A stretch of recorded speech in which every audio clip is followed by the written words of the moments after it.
Nagliwanag ang Semirara Island sa Caluya, Antique sa magarbong Christmas Village na sumisimbolo sa maunlad na pamumuhay sa isla. Ibinida naman ng mga taga-Bansud Oriental Mindoro ang kanilang fantasy-themed Christmas Village. Nagpapatrol, Dennis Datu. Isama na ang buong pamilya, barkada at special someone para tunghayan ang pinagmamalaking Christmas pasyalan sa Plaza de Bansud sa Oriental Mindoro. Kumukuti-kutitap ang 13 giant lanterns na gawa ng iba-ibang barangay. Mamangha sa higit 70 talampakang Christmas tree at dahil fantasy ang tema ng Christmas Village ngayong taon sa Bansud, pinakaabangan gabi-gabi ang float parade.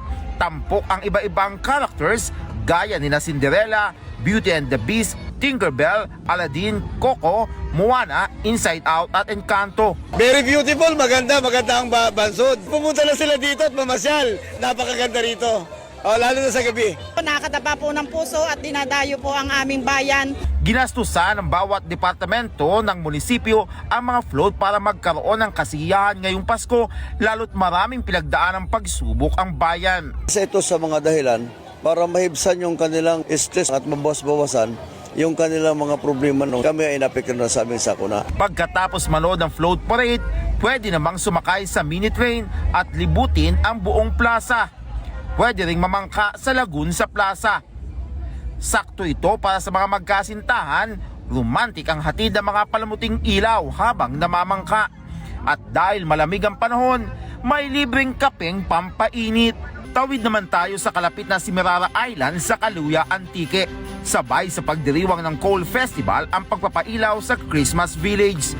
May giant Christmas tree na may malaking pulang ribbon. Agaw atensyon din ang mga makukulay na tipis na sumisimbolo sa kasaganahan ng kabuhayan ng mga mamamayan ng Semirara mula sa mining.